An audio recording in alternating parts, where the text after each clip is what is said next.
सभी का हमारे साथ ज्वाइन करने के लिए प्रोग्राम आप देख रहे हैं सलाम जेके। हर रोज की तरह 8:35 से आगाज होता है प्रोग्राम का और हमारा और आपका साथ सुबह 10 बजे तक रहेगा। प्रोग्राम के आखिरी 20 मिनट आपके नाम रहते हैं, आप कॉल्स करते हैं प्रोग्राम में और मुख्तलिफ महकमों से जो आपकी शिकायत, लेफ्टिनेंट गवर्नर इंतजामिया से जम्मू कश्मीर के अंदर दोनों सूबों से और लद्दाख से भी कॉल्स मौसूल होती हैं आखिरी मिनट आपके लिए। लेकिन फॉर्मेट के मुताबिक हमारी कोशिश रहती है कि इस प्रोग्राम में आगे बढ़ा जाए, एक एक खबर आप तक न सिर्फ पहुंचाई जाए, अपडेट आपको किया जाए, बल्कि दिन भर की सारी सूरत हाल मुल्क की सतह पर क्या कुछ रहती है उसके साथ साथ यूनियन टेरिटरीज दोनों यानी लद्दाख और जम्मू कश्मीर में बिलखुसूस इन दोनों मरकज के ज़ेर इंतजाम इलाकों पर हमारी नज़र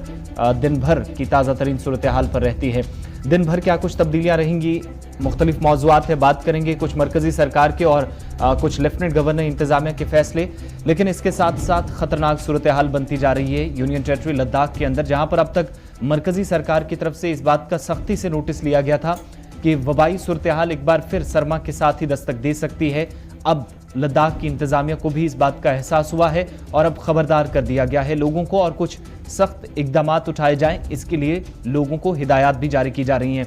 आज के प्रोग्राम में इसके अलावा जब हम कौमी सतह की खबरों की बात करेंगे तो आपको बताएंगे कि अब कुछ ही दिन बाकी हैं जब पार्लियामेंट का विंटर सेशन शुरू होगा। उससे पहले एक अहम मीटिंग बुलाई गई है, लेकिन कल का दिन क्यों इंपॉर्टेंट है ये भी आपको बताएंगे 24 तारीख को। और साथ ही चूंकि किसान तहरीक को 1 बरस मुकम्मल होने वाला है, धरना अभी भी जारी है, मुख्तलिफ बयानात सामने आ रहे हैं और जम्मू कश्मीर का जिक्र भी किसान तहरीक के बीच हुआ है किसान लीडर की तरफ से। इस मौजू पर भी बात करेंगे, लेकिन जम्मू कश्मीर के मुख्तलिफ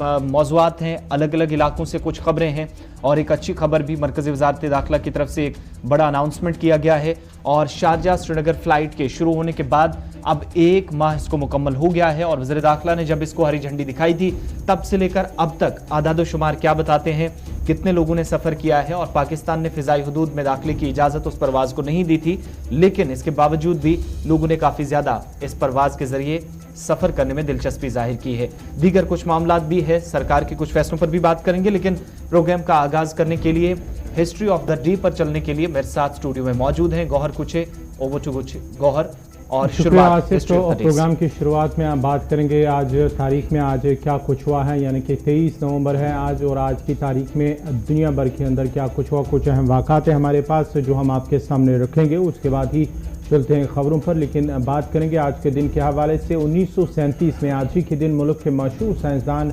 जगदीश चंद्र बोस का इंतकाल हुआ है। और आज ही के दिन साल 2008 में जम्मू कश्मीर असम्बली इंतखाबात में 65% वोट डाले गए। और आज ही के दिन पोप अलेक्जेंडर 3 जरावतनी के बाद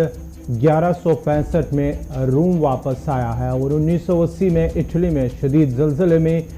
2600 अफराद हलाक हुए हैं, वो आज ही के दिन था। और आज ही के दिन साल 2002 में G20 का इजलास में नई दिल्ली में शुरू हुआ है। और आज ही के दिन 23 नवंबर साल 2002 में मुशर्रफ की जानिब से पाकिस्तान में लगाई गई इमरजेंसी का खात्मा हुआ है। और आज ही के दिन साल 2009 में फिलिपाइन में 32 मीडिया पर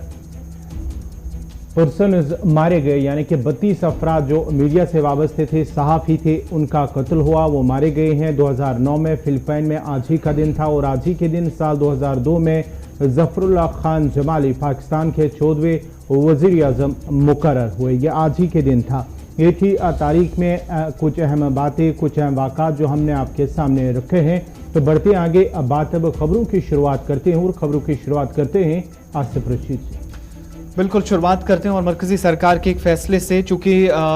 जम्मू कश्मीर के अंदर आपको याद होगा कि हेलीकॉप्टर सर्विस चलती रही है काफ़ी वक्त तक, चाहे वो जम्मू से कटरा जाती हो, रियासी के उन इलाकों में जहां पर सबसे अहम मकाम मजहबी मकाम था। लेकिन इसके साथ साथ हमने देखा कि जम्मू से किश्तवाड़, जम्मू से पुंछ जाने के लिए भी उस सर्विस का आगाज़ किया गया था। और हेलीकॉप्टर खिदमात जिसको तोसी करने के लिए अब मरकजी वज़ारत दाखिला ने बाकायदा मंजूरी दे दी है। ऑपरेशन की कुल लागत 75% सब्सिडी रहेगी और दूर दराज इलाकों को जोड़ने का, वहां पर कनेक्टिविटी, एयर कनेक्टिविटी बेहतर हो, ये सरकार का फैसला है। वज़ारत दाखिला की तरफ से काफ़ी वक्त से ये फाइल पड़ी थी। 5 मुख्तलिफ रूट्स पर अब अनाउंसमेंट कर दी गई है, सरकार ने मंजूरी दे दी है कि 5 अलग अलग रूट्स पर सरकार की तरफ से चलाए जाने वाला, या जो इसमें प्राइवेट सेक्टर के लोगों को शामिल किया गया था, उसमें जो हेलीकॉप्टर सर्विस ऑलरेडी चलती थी उसमें एक्सटेंशन की गई है और 5 अलग अलग रूट्स जम्मू सूबे के हों, इनमें मच्छिल टंगधार को भी शामिल किया गया है, केरन कुपवाड़ा को भी शामिल किया गया है, जहां पर अब एयर कनेक्टिविटी को बेहतर करते हुए वजारत दाखिला की तरफ से उस फैसले को बिलाखिर हरी झंडी दिखा दी गई है, जिसके तहत यहां हेलीकॉप्टर खिदमात का इस्तेमाल किसी भी वक्त किया जा सकेगा। वजारत दाखिला की तरफ से जो अनाउंसमेंट की गई है उसमें 75% टोटल जो सब्सिडी की कॉस्ट होगी, पूरा ऑपरेशन जो जहां पर भी ये चलेंगे 5 मुख्तलिफ रूट्स पर ये जो है इसके लिए सरकार ने ऐलान किया है। और इसके साथ साथ सरकार ये मानती है कि 2024-25 तक इससे बहुत सारे एरियाज के अंदर सयाहती एतबार से भी ये फैसला काफी अहम है, जिसको आज के दिन में हरी झंडी दिखाना बहुत जरूरी था। और तकरीबन 2025-26 तक 8.13 करोड़ रुपए का जो ऑपरेशनल कॉस्ट है, टोटल जो खर्चा है, वो इस पर सरकार खर्च करने जा रही है।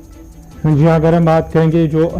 वजारत दाखिला की जानिब से कदम उठाया गया है, जिसमें 5 वो रूट्स हैं जिन पर जो सर्विसेज हैं बहाल की जा रही हैं। दोबारा 5 रूट्स हैं, उनमें से तकरीबन जो बात करेंगे किश्तवाड़, नवापछी, ईशान किश्तवाड़ या जम्मू राजौरी पुंछ और जम्मू डोडा किश्तवाड़, ये रास्ता है, ये रूट है। और साथ ही साथ वादी की बात करेंगे, कश्मीर की बात करेंगे तो बांडीपुरा, कजलवान, दावर, नीरी बांडूपुरा रोड, उसके साथ साथ ही कुपवाड़ा, मच्छिल टंगधार, केरन कुपवाड़ा, ये वो रूट्स हैं जिन पर ये सर्विस दोबारा बहाल की जा सकती है। सरकार के मुताबिक कि अगर जितना पैसा टोटल खर्च किया जाएगा उसमें से अगर पैसा बचता है तो मजीद इसी के अंदर खिदमात जो है, जो टोटल 1 साल के अंदर पैसा खर्च होगा उसमें और भी हेलीकॉप्टर सर्विसेज शुरू किए जा सकते हैं। दूसरी बात, इसमें ये जो टेंडरिंग प्रोसेस है, हेलीकॉप्टर ऑपरेटर्स जो हैं वो डायरेक्टली वजारत दाखिला के साथ या जम्मू कश्मीर इंतजामिया के साथ रुजू करके टेंडरिंग प्रोसेस का हिस्सा बन सकते हैं, डॉक्यूमेंट्स इसके लिए दे सकते हैं और वजारत दाखिला में भी वो अप्लाई कर सकते हैं, जम्मू कश्मीर इंतजामिया के सामने भी। इसके अलावा किसी तरह की कोई पाबंदी प्राइवेट सेक्टर पर नहीं होगी, वो भी अपना हेलीकॉप्टर ऑपरेट कर सकते हैं, सर्विसेज वहां पर भी चल सकती हैं और बिना किसी सब्सिडी को जो मौजूदा रूट्स हैं, 5 मुख्तलिफ रूट्स जिनका सरकार ने जिक्र किया है, उन पर उन्हें चलने की इजाजत होगी। अब इसमें सबसे इंपॉर्टेंट क्या है कि इससे पहले जो हम देखते थे जम्मू से किश्तवाड़ जाने वाली हेलीकॉप्टर सर्विस थी, उसको एक्सटेंड किया गया है। किश्तवाड़, नवापाची, ईशान किश्तवाड़, जम्मू राजौरी पुंछ जम्मू, ये एक और सर्विस होगी। जम्मू डोडा किश्तवाड़ या जम्मू से बांडीपुरा कंजवाल जो कि सरकार के फैसले के मुताबिक दवार नीरी बांडीपुरा के एरिया को जोड़ने की कोशिश इस सर्विस के थ्रू हुई है। कुपवाड़ा, मच्छिल टंगधार, केरन और कुपवाड़ा, ये वो इलाके हैं, बांडीपुरा, कुपवाड़ा, जम्मू, राजौरी, पुंछ, डोडा और किश्तवाड़, तकरीबन 7 से 8 डिस्ट्रिक्ट्स को कवर किया गया है और 75% टोटल जो ऑपरेशन का हिस्सा है वो सब्सिडी के तौर पर इस्तेमाल किया जाएगा। मजीद इस पर तफसीलात के लिए हमारे साथ senior news editor Syed Tajammul बराह रास्त ज्वाइन कर चुके हैं। बहुत शुक्रिया सैयद तजम्मुल ज्वाइन करने के लिए। सरकार का एक तरह से ये तारीखी फैसला कहेंगे, चूंकि कुछ दिनों के अंदर इस पर और भी चीजें क्लियर हो सकती हैं, लेकिन प्राइवेट सेक्टर वाले जो हैं वो हेलीकॉप्टर कहीं पर भी ये सर्विसेज जो है वो प्रोवाइड कर सकते हैं, उन पर किसी तरह की पाबंदी नहीं होगी। लेकिन इन सब के बीच में पिछली जो हमने देखा था एयर कनेक्टिविटी को बेहतर बनाने की कोशिशें हुई थी, उतना कामयाबी के साथ नहीं चल पाया था। पवन हंस का भी इस्तेमाल हुआ था। इस बार क्या कुछ नया इस फैसले में है, जो 5 साल पहले का फैसला था और अगले 5 साल 25-26 तक के लिए जो सरकार ने प्लान तरतीब दे दिया है? आसिफ, बहुत बहुत शुक्रिया। गवर्नर कुचे, आपका भी बहुत बहुत शुक्रिया। जम्मू कश्मीर में ऐसे तजुर्बात पहले भी सरकारों ने किए, आर्मी ने किसी वक्त में डिफेंस कमेटी में ऐसे मामला रखे थे और उसके बाद ये चीजें जो अनाउंस हो जाती है, मीडिया में आ जाती है कि सब्सिडाइज जो आपका एयर फेयर होगा उसको किस तरह से जम्मू कश्मीर या यूनियन MHA डायरेक्ट बर्दाश्त करेगी। ये एक सफर का आगाज है और सफर को अधूरा कई बार छोड़ा गया। अब आपने कई और रूट्स इसमें से जोड़ दिए, जिसमें कंजलवान, गुरेज का इंतहाई दूर दराज इलाका और उसके बाद मत्सिल और किश्तवाड़ के दूर दराज इलाके, राजौरी पुंछ के दूर दराज इलाके इसमें कनेक्ट हो जाएंगे। आपको याद होगा कि पवन हंस से जब इस तरह की खिदमत हासिल की गई थी तो बेशतर औकात में जो चॉपर सर्विस या हेलीकॉप्टर सर्विस जो है इन दूर उपतादा इलाकों में कई एक बार बीमार लोगों को, कई एक बार फौज के जो सीनियर अफसरान उनको लेने में कामयाब हो पाई, लेकिन आम लोग जो है इस फेयर को बर्दाश्त नहीं कर पाता है। क्योंकि मैं आपको बता दूं, ये जो रूट आपने गिनवाए, जब जो साहिब माल या साहिब इख्तियार शख्स है, जिसने श्रीनगर सिटी, जम्मू सिटी से किश्तवाड़ के दूर दराज इलाके जाना होगा, वो कितनी बार जाएगा, क्यों जाएगा, किस सिलसिले में जाएगा। गुरेज में आपको आमतौर पर 5 महीने जो है वो तकरीबन जिला बांडीपोरा से मुनक़ता होकर रह जाता है, डिस्ट्रिक्ट हेडक्वार्टर से। इसी तरह से बाकी इलाकों में एक तजुर्बा है, लेकिन इस बीच में एक बड़ी इमरजेंसी आन पड़ी कई एक बार, जब आफत समावी, बहुत ज्यादा बर्फबारी, नुकसान बहुत ज्यादा होते हैं। Disaster management, relief, rehabilitation, reconstruction के प्रोग्राम के तहत इस तरह के चॉपर सर्विसेज, हेलीकॉप्टर सर्विस का इस्तेफादा हासिल किया जा सकता है। लेकिन दूर दराज इलाकों में जो फौजी जवान बड़े मुश्किल हालात में वहां पर मुल्क के लिए खड़े होते हैं, उनके आने जाने के लिए कहीं ना कहीं या अफसरान या उनकी फैमिलीज या बीमार लोगों को, या चूंकि आपको विंटर टूरिज्म में गुरेज में कोई नहीं दिखेगा, सिम्पटन टॉप पे आपको कोई नहीं दिखेगा। विंटर टूरिज्म में चूंकि इस एरिया में वेस्टर्न डिस्टर्बेंस बहुत ज्यादा होती है और बर्फानी तूदे कई एक बार हमने बड़े बड़े मकानों को जमीन बोस करते पाया है। लिहाजा मुझे लगता है कि कोशिश है जो इलाके मुनक़ता होकर रह जाते, जिन इलाकों से डिस्ट्रिक्ट हेडक्वार्टर का राब्ता कम हो जाता है, उस राब्ते की कनेक्टिविटी की जो लाइफ लाइन है वो सिर्फ चॉपर से, इसको 2026 तक तकरीबन लाइफ लाइन को बढ़ा दिया गया और सब्सिडाइज। अब चूंकि आपने बात की कि मिनिस्ट्री ऑफ होम अफेयर्स इसका तकरीबन 70% खर्चा जो है वो खुद बर्दाश्त करेगा, लेकिन मुझे उम्मीद है कि विंटर से पहले अगर समर में इस तरह का एक एक्सपेरिमेंट किया होता, ताकि पर्यटक, नेशनल इंटरनेशनल टूरिस्ट और जब जम्मू कश्मीर आएंगे तो उन्हें नई डिस्कवरीज की ओर जाने का मौका मिलता।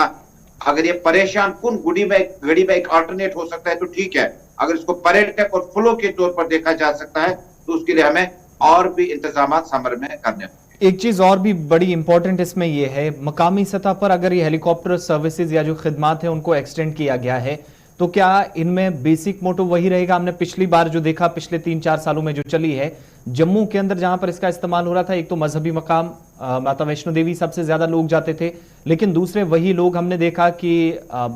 कोई बिजनेस की या तिजारत के गर्ज से अगर जम्मू कश्मीर जाता था तो वो घूमने के लिए, लेकिन मकामी सतह पर मकामी लोग जो हैं उनके मुताबिक हमेशा ये शिकायत रही हैं कि बहुत कम मौके मिले हैं। यही वजह है कि पिछले 2 सालों के दौरान हम देख रहे हैं कि एक तरह से इस सर्विस का डाउनफॉल स्टार्ट हुआ है। कहीं इस बार वो खदशात ज्यादा तो नहीं है जैसा सरकार इस बार मान रही है, और विंटर्स के दौरान ही अगर इसका आगाज हो जाता?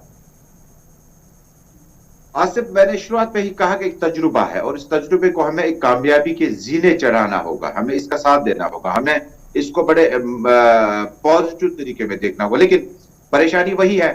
कि अगर आप इसको मजहबी मकामात की, और आपने माता वैष्णो देवी में बड़े बड़े बुजुर्ग लोग जो है मजहबी यात्रा करने आते हैं तो उनके लिए चॉपर, हेलीकॉप्टर और इस तरह की सर्विसेज बड़ी लाजमी बन जाते हैं, क्योंकि उनका उस एरिया तक, उस रेंज में जिंदगी के इस पड़ाव में पहुंचना बहुत एक कठिन चैलेंज होता है। लेकिन जिस वक्त आप इन नए नुस्खों को आजमाने की कोशिश करते हैं, मैंने वही कहा कि कंजलवार, तुलेर, बडुआब, नीलू और बाकी इलाके गुरेज के बॉर्डर इलाके हैं। उसके बाद सिम्पटन टॉप में आप ऊपरी इलाकों में जाएं, ये जो चॉपर सर्विस, हेलीकॉप्टर सर्विस होगा, ये आपके सामने डोर स्टेप पे होगा। अगर आप चाहें तो इसका इस्तेमाल कर सकते हैं, और आपको सरकार ने कहा कि मिनिस्ट्री ऑफ होम अफेयर इसका 70% सब्सिडाइज सिस्टम जो है किराए में, फेयर में आपको अदा करने नहीं होगा, वो MHA करेगा, आपको कम किराया देना पड़ेगा। लेकिन इसका जो कुल मिलाकर बजट है, बजट एलोकेशन पहले ही करनी होगी, और जब टेंडरिंग प्रोसेस होगा उसमें कितनी चॉपर और हेलीकॉप्टर सर्विसेज जो है वो इसमें फॉल करेंगे और उसके बाद क्वालिफाई करेंगे, और उसके बाद क्या वो उसको कंटिन्यू कर पाएंगे, क्योंकि पहले ही हमारे पास गुरेज, बारामुल्ला और बाकी इलाकों तक पहुंचने के लिए हमारे स्टेट के अपने, आर्मी के अपने कुछ चॉपर्स वगैरह हैं जिनका इस्तेमाल अमूमन उधमपुर और श्रीनगर के लिए किया जाता है, बादामीबाग के लिए और बांडीपोरा वगैरह के लिए, हेलीपैड के लिए। मुझे लगता है कि एक आजमाइश है, एक शुरुआत है, और जितना हो सके इसको समर में शुरू किया जाना चाहिए था। अगर आपने इसको कन्फाइनेड टू सम प्रॉब्लम्स, यहाँ आपको परेशानियां है कि आपने बीमारों को लाना है, सिर्फ इमरजेंसी के लिए, टूटे गिरने के बाद आपको वहां से लोगों को निकाल कर लाना होगा इलाकों से, तो एक आजमाइश हो सकती है, लेकिन एक ट्रैवल मोड बनाने के लिए बहुत बहुत शुक्रिया सईद जमुल स्टूडेंट से हमारे साथ रहने के लिए, और सरकार का एक अहम फैसला। लेकिन अब देखना होगा कि जो तजुर्बा दोबारा किया गया है, इससे पहले हुआ था लेकिन उसमें अब तौसीक की गई है अगले 5 सालों के लिए, तो इसमें क्या कोई तब्दीली आएगी या नहीं, इसका कितना फायदा लोकल लेवल पर या टूरिस्ट डेस्टिनेशंस को एक्सप्लोर करने का जो सरकार मानती है कि इस चीज़ से बहुत ज़्यादा उसको फ़रोग मिलेगा, हो सकता है कि आने वाले 5 सालों के दौरान इसमें मजीद बेहतरी देखने को मिली, जो इससे पहले बहुत कम मिली है। लेकिन अब बात ज़रा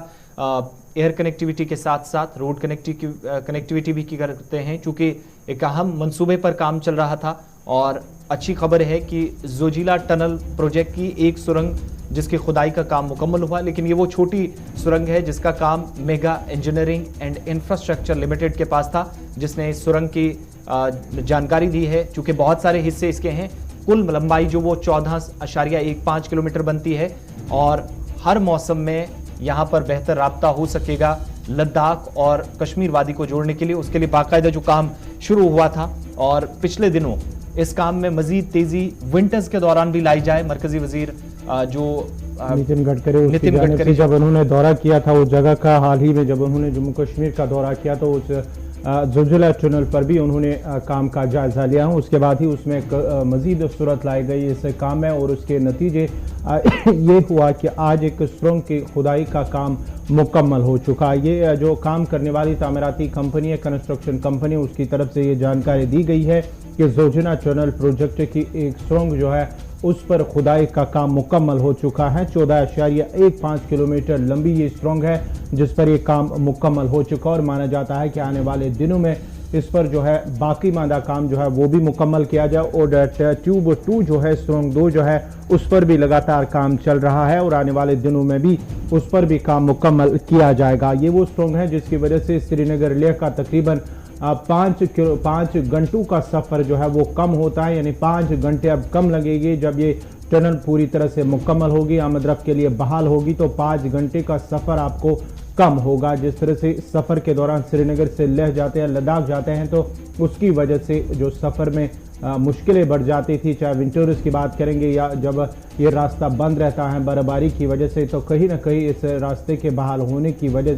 वजह से ही अब लोगों को आराम भी मिल सकता है और फ़ायदा भी मिल सकता है। हैदराबाद बेस्ड मील इंस्ट्रक्शन कंपनी जो यहाँ पर काम कर रही है, और उसने एक और ताज़ा स्टेटमेंट जारी किया। हालांकि कुल लंबाई जो है सारे टनल्स को जब आप मिलाकर देखते हैं कश्मीर वादी से लेह लद्दाख तक जोड़ने का, और इसके बीच में बहुत मुश्किल रास्ते भी आते हैं जहां पर कटिंग करना इंतहाई मुश्किल है। मौसमी हालात भी ऐसे हैं जो इजाज़त नहीं देते, लेकिन साथ साथ सर्दी भी काफ़ी ज़्यादा रहता है। तस्वीरें आप पुरानी देख रहे हैं, लेकिन बात आज की हो रही है। एक सुरंग मुकम्मल हुई है। सलीम वानी हमारे नुमाइंदे हमारे साथ इस वक्त ज्वाइन कर चुके हैं। सलीम, कौन सी ऐसी सुरंग थी जो बहुत कम वक्त में मुकम्मल कर ली गई, और क्या पहले के मुकाबले जोजिला टनल पर इस वक्त तेज़ी से जो काम है कटिंग का, बाकी प्रोसीजर जो होना है, पूरा प्रोसेस चल रहा है, तेजी से काम जारी है इस वक्त, और ये कौन सी सुरंग है जिसको मुकम्मल किया गया है? देखिए आसिफ, जो टनल का मामला है, जो टनल जो बन रहे हैं श्रीनगर लेह के लिए 2 टनल बन रहे हैं। एक टनल बन रही है गगन गेट टू सोनमर्ग, 2 साल पहले मुकम्मल होना था, लेकिन उसमें जो पिछली बार डिले हुआ था, लेकिन पिछले 2 सालों से उसमें भी काम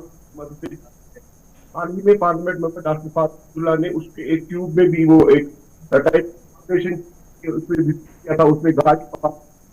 पहला वाला फेज है, उसका एक ट्यूब तैयार है, और उसको टेस्ट के लिए भी 20-25 दिन पहले, 1 महीना पहले डॉक्टर फारूक ने वो ट्राई भी की थी। और जो आपने बात की, ये है मेगा टनल जो जोजिला को कनेक्ट करेगी सोनमर्ग से थोड़ी टाइम आगे चलना पड़ता है, तो उधर से लेकर 0 पॉइंट तक जो जोजिला कवर करता है, उसका जो ट्यूब है, एक ट्यूब जो पूरी तरह से उसको बहुत ही जल्द इन्होंने स्ट्रॉन्ग को मतलब पाई तकमील पहुंचाया, और उसका ही आपने जिक्र किया है कि उसका काम मुझे लगता है काफी कम टाइम में इन्होंने स्ट्रॉन्ग को बनाया गया है। हाल ही में जब इसका जो एमडी है उसने ये प्रेस कॉन्फ्रेंस दी थी बालटाल में, जो हमने भी चलाई थी कि इस टनल को हम काफी जल्द हम काम करेंगे, क्योंकि काफी दबाव भी रहता है श्रीनगर लेह को इशारा पर। पिछले 3 सालों से गवर्नमेंट ने ये डिसीजन लिया था कि हम विंटर में भी सोनमर्ग जोजिला को खुला रखेंगे, लेकिन उसमें शायद गवर्नमेंट कामयाब नहीं हो सकी, क्योंकि जो जोजिला का ट्रैक है, जो जोजिला का जो रोड है, उसमें जब विंटर आता है, दिसंबर का महीना आता है, काफी हवाएं आती है, काफी लैंडस्लाइड आते हैं, एवलांचेस आते हैं, वहां पे किसी की बस की बात नहीं होती है। इसी तरह जो काम चल रहा है इस टाइम माइनस चल रहा है वहां पे जोजिला में भी, और गगन गेट जो बिल्कुल मुश्किल सूरत हाल है। लेकिन ये जब दिसंबर के आसपास क्या हम उम्मीद कर सकते हैं, चूंकि कुछ दिन बाकी रहे, इस साल के भी 30, 35, 40 दिन हैं, तो नए साल के आगाज से हम क्या उम्मीद करें कि ये जो टनल छोटी छोटी बन रही है यहाँ से थोड़ी बहुत नकलो हरकत हो सकेगी, कुछ गाड़ियों की या किसी तरीके से चलने की इजाजत या कोई रूट एक्स्ट्रा बन पाएगा? देखो आसिफ, जो मैं यही बात करता हूँ कि जो पहला वाला टनल है उसका एक ट्यूब तैयार है, हालांकि उसमें गाड़ियां भी पास होती है, लेकिन अगर ये वो गाड़ियां इसमें स्टार्ट करने शुरू की तो इनको काम में दिक्कत आती है। इसी तरह जो दूसरा वाला ट्यूब है, अभी जो जोजिला वाला टनल जो आप जिसकी आज जिक्र करते हो, जब इन्होंने अभी खुदाई उसमें की, अब उसमें वो होता है सीमेंट का काम होता है, उसमें जो दूसरे वाले काम होते हैं, तो उसको खुदाई होगी कंप्लीट। मुझे लगता है कि जो अगले साल में 2022 में जो एमडी जो टनल का टनल का था, उसने ये बताया कि 2021 में हम जो वो पहला वाला फेज है गगन गेट टू सोनमर्ग, उसको हम स्टार्ट करेंगे। लेकिन जो सेकंड फेज है जोजिला वहाँ गुमरी से लेकर जोजिला जो क्रॉस करता है, उसको मुझे लगता है कि अगले साल मुश्किल है, लेकिन उसमें काम इस हिसाब से चलता है। मुझे लगता है कि वो टाइम वक्त जो उसका वक्त मुकर्रर किया गया है उससे पहले ही ये स्टार्ट करेंगे, मुकम्मल हो जाएगा। बहुत बहुत शुक्रिया तफसीलात फराहम करने के लिए। सलीम वानी हमारे साथ थे। एक सुरंग जिसकी खुदाई का काम मुकम्मल कर लिया गया है और जो पिछले हमने देखा था कि 2 माह कबल वादा किया था मरकजी वजीर नितिन गडकरी ने, वो हो सकता है कि तय डेडलाइन से पहले ही उन्होंने कहा था कोशिश है, चूंकि ये टनल जो है स्ट्रेटेजिक एतबार से भी काफी अहम है। इससे पहले हम ब्रेक पे जाएं, जरा मौसम का भी हाल अहवाल गौर बता दीजिए।